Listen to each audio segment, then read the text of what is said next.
Tonight, costly claims. Across California, drivers are told to file a claim with Caltrans if a state freeway or highway damages their vehicle. But only a small percentage of those claims are getting approved.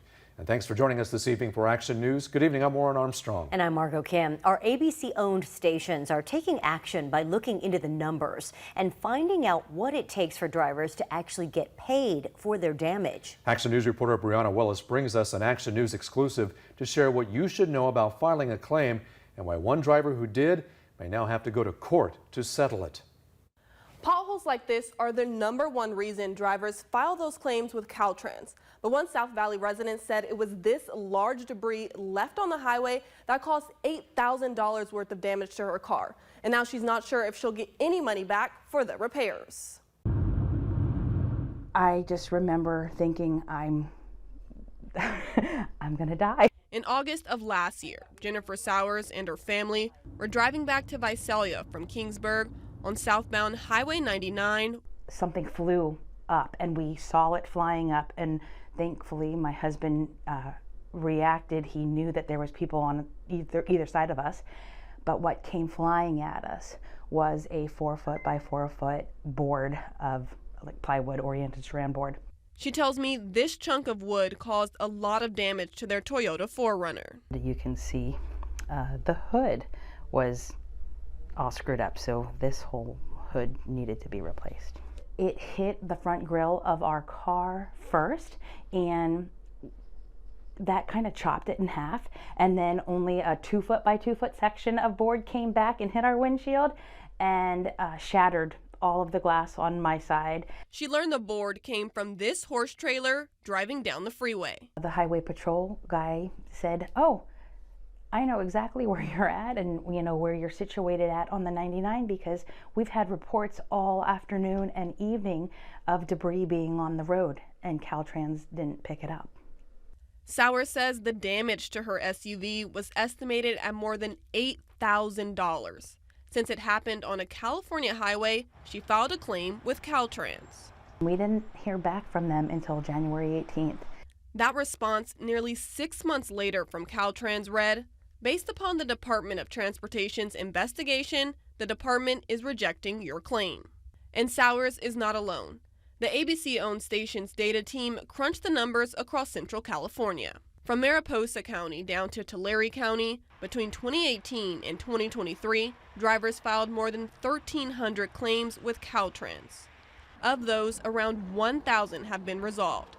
Caltrans only approved under 140 claims, just 14%. In 2023, when back-to-back atmospheric rivers rocked the entire state, the number of claims skyrocketed. The vast majority of claims are due to potholes, including 85% of those filed in 2023. Daryl Hospian with A1 Auto Electric says the pothole problem is nothing new. The wear and tear with the potholes on our California highways it's pretty bad.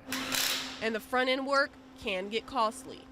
You could go up and with $1,000 or easy, just a minor pothole. If you're going too fast and hit it at the right speed, you're going to do damage on all your tire or your front end, and then possibly you're doing damage to your custom wheels or rims on the vehicle also. Action News took our findings to Caltrans. The agency said it tries to respond to issues as quickly as possible. We investigate when the pothole is reported, and then we investigate our Caltrans maintenance responses to the potholes and when the pothole was repaired. Spokesperson Mark Bischoff explained why many of the claims get denied.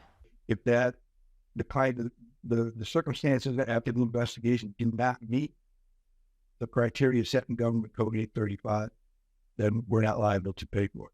That government code reads, a public entity is liable for injury caused by a dangerous condition of its property if the plaintiff establishes that the property was in a dangerous condition at the time of the injury.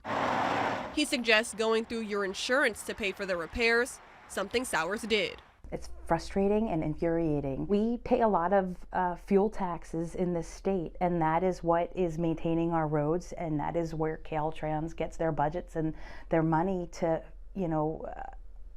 to fix and repair. And yes, the debris that flew off someone's vehicle is not you know, their problem, but the problem is that the debris was on the road for hours.